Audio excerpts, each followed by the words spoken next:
Bueno, continuamos ahora con la relación de la historia del derecho y los juicios orales.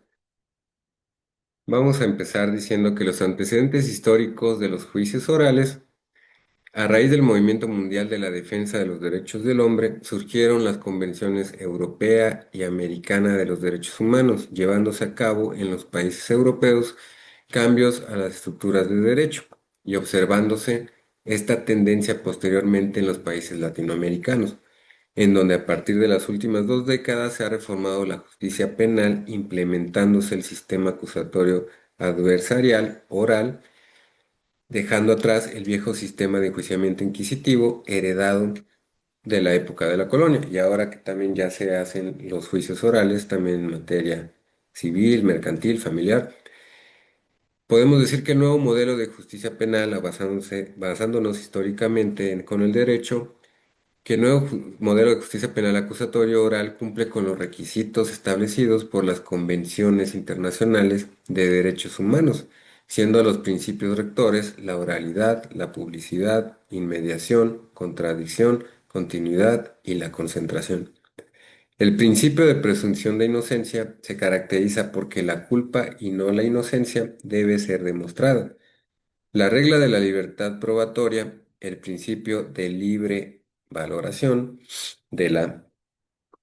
valoración de la prueba y de sana crítica, el acceso a la justicia, la defensa pública adecuada y una fiscalía en verdad investigadora que lleve a cabo su labor con lealtad y objetividad.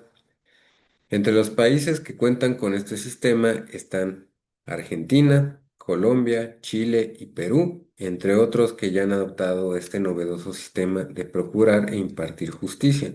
observándose la transparencia de la aplicación del sistema de justicia penal conocido como juicios orales.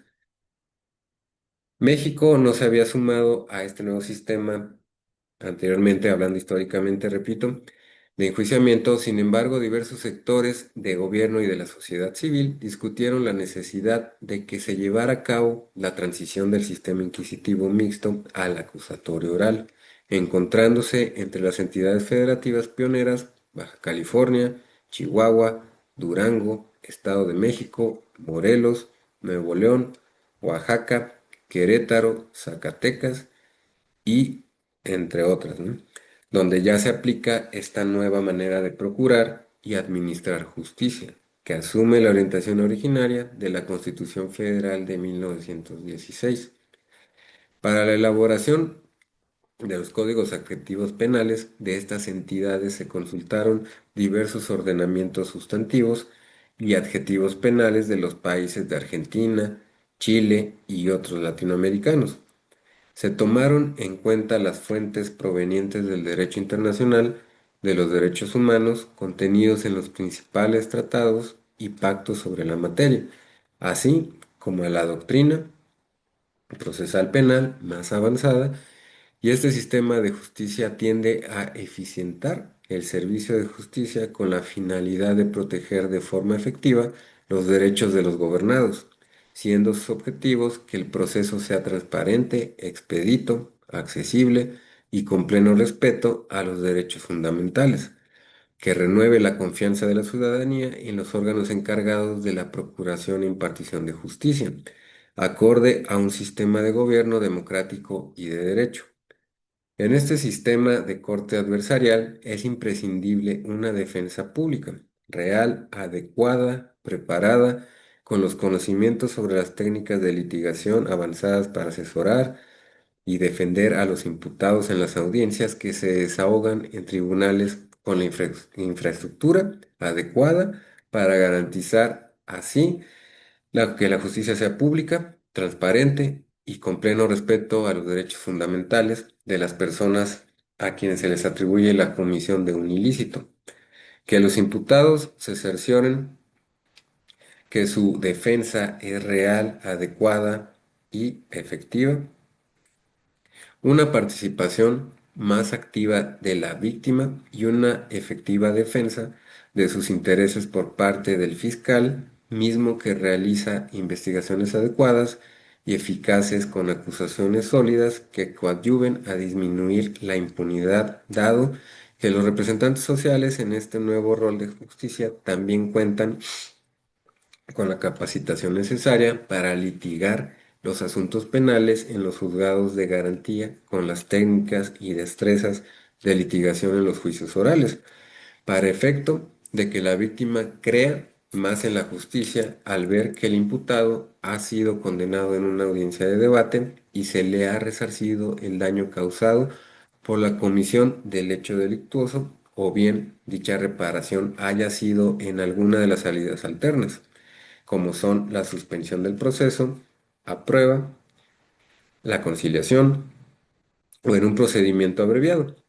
Toda esta labor apegada a las normas jurídicas vigentes y con un respeto irrestricto a los derechos fundamentales. Desde el 9 de septiembre del 2007 opera en la región del Istmo de Oaxaca el sistema o el sistema de justicia acusatorio oral, con juzgados de garantía en varios municipios y no solo en Oaxaca, sino ya en parte de todo el país, también ya la Ciudad de México y en varios lugares ya se implementan los juicios orales. Como bien repetía, esto es de manera histórica, pero también podemos decir que el sistema acusatorio adversarial oral se implementa para garantizar el pleno respeto a los derechos fundamentales de todos los ciudadanos. Y por esto es que es muy importante que se deba regir los principios, como hemos mencionado, rectores de este nuevo modelo de justicia que es la publicidad y que tiene su base constitucional en el artículo 20 de la Carta Magna, que fue reformada el 18 de junio del 2008 y que establece el proceso penal será acusatorio y oral, se regirá por los principios de publicidad, contradicción, concentración, continuidad e inmediación, y la operatividad de los juicios orales no admite improvisaciones, por lo que es de vital importancia estar preparados para que también como abogados contemos con las herramientas necesarias para hacer frente a estos nuevos retos y exhortar a los abogados también litigantes a que tomen cursos, a tomar cursos y ahorita lo que estamos viendo, la importancia y los antecedentes del derecho y los juicios orales para que esta cada vez se haga más efectiva este sistema oral y estos procesos y juicios orales. Ahora podemos continuar, podemos decir que en el sistema de corte acusatorio adversarial se habla del deber de objetividad y lealtad, y desde el inicio del proceso y a lo largo de su desarrollo, las autoridades administrativas y judiciales deberán consignar en sus actuaciones y valorar en sus decisiones no solo las circunstancias perjudiciales para el imputado, sino también favorables a él. Y en la actualidad, como mencionamos, el sistema acusatorio adversarial está legitimado en la Carta Magna en base a la reforma del 18 de junio del 2008. Ahora vamos a continuar con la evolución de los sistemas procesales. Ahora podemos decir que es común decir que con la irrupción de los llamados juicios orales, estamos iniciando un procedimiento de tipo acusatorio y que venimos de uno mixto al que le antecede el inquisitorial, y esto no es así, porque el sistema procesal que apareció primero fue de tipo acusatorio en la Grecia antigua hacia el siglo V antes de Cristo y fue una creación del propio pueblo. Le sigue el inquisitorial, que surge a finales del siglo XII e inicios del XIII, creado por la Iglesia. Y estos dos, acusatorio e inquisitorial, son los únicos dos modelos procesales existentes porque el procedimiento mixto es eso, una mezcla entre el acusatorio y el inquisitorial. Y lo que se tiene a partir, como mencionamos, del 18 de junio del 2008 en la Constitución, es nuevamente un procedimiento acusatorio y oral, y es decir, que se regresa al origen y todo es cíclico. Ahora tenemos el sistema procesal acusatorio, que el proceso jurisdiccional surge como consecuencia de la imposición coactiva de límites por parte del Estado al régimen de la justicia privada, único medio conocido en los tiempos primitivos y los primeros procedimientos de este tipo y de los que tenemos noticia, tanto en el antiguo Egipto como en la Grecia democrática, en la Roma republicana y en los tiempos prehispánicos de América, se desahogaban de manera oral, pública y ante el pueblo, asistido por un grupo de expertos que eran los ancianos, y de acuerdo con Tamayo, lo anterior se refleja en el más antiguo registro de un procedimiento jurisdiccional en la antigua Grecia, y que es el que el dios Hefesto grabó en el escudo de Aquiles y que describe Homero en la Ilíada. Y esto, según Tamayo, en el siglo IX o en el siglo VIII antes de Cristo, y que es precisamente la representación de un proceso. También se tiene noticia del procedimiento de las legis acciones de los primeros romanos, que se caracterizaba por una manifiesta división en dos etapas. La primera, in iure, tenía lugar ante un magistrado, bajo cuya supervisión se sustanciaban todos los preliminares, y en la segunda etapa, apud iudicem, la controversia se decidía. En este acto tenía lugar ante el iudex, y una vez que terminaba el uso privado de la fuerza, los adversari se sometían a una ceremonia pública ritualizada en la primera etapa, que era la preliminar, y en la segunda etapa los ancianos pronunciaban su decisión uno por uno, y la decisión final era tomada por el pueblo reunido. De igual manera, de igual forma, en los juicios o en el juicio de Orestes, Tamayo explica que tienen lugar dos etapas. La primera en Yuri, cuando Atenea atiende a la petición de Orestes de iniciar un juicio que lo libere de una venganza en su contra, y Atenea acepta e inicia la segunda etapa del proceso, donde una vez que las partes y los testigos han sido oídos, declara visto el proceso y se dirige a los jueces para pedirles que produzcan su voto, y conforme a su juramento, pronuncien un justo veredicto. De lo anterior, podemos afirmar que los primeros procedimientos tenían las características de procedimientos acusatorios, adversariales, orales y públicos. Acusatorios porque en la ya democrática Grecia, una persona podía acudir a solicitar justicia y reclamar de otro lo que creía que le correspondía, y de tal forma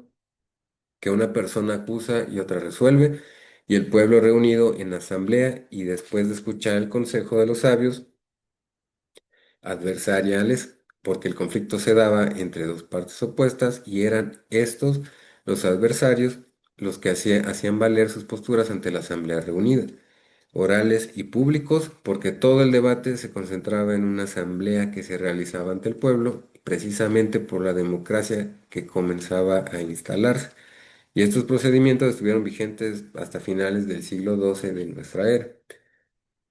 Del sistema procesal inquisitorial, de un modelo existente surge su antagónico, y en este caso al procedimiento acusatorio caracterizado por la publicidad, transparencia, oralidad, agilidad y concentración.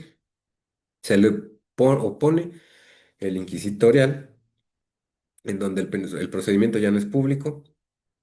excepto la ejecución de la pena, y por ende no garantiza transparencia. No es oral, sino escrito, no es ágil, sino que se prolonga de manera excesiva en el tiempo, y no hay concentración para el debate. Es más, ni siquiera hay debate, porque la acusación pasa a ser pública y ya no se deposita en una persona agraviada, dado que el ofendido era Dios o la iglesia, de tal forma que la acusación pasa al soberano, y por la forma de gobierno imperante, la soberanía recaía en una persona, no en el pueblo, lo que generaba también que la misma persona que acusa es quien juzga, y todo se concentra en un órgano, a diferencia del acusatorio, en donde hay separación entre acusación y decisión. También el modelo inquisitorial surge en el siglo XIII con las constituciones de Federico II, y los máximos exponentes del sistema inquisitorial son el Santo Oficio de la Santa Iglesia Católica Apostólica Romana y la Santa Inquisición Española. Ahora vamos a continuar hablando un poquito más de esto en la siguiente cápsula con el sistema mixto, y por ahorita sería todo por esta cápsula.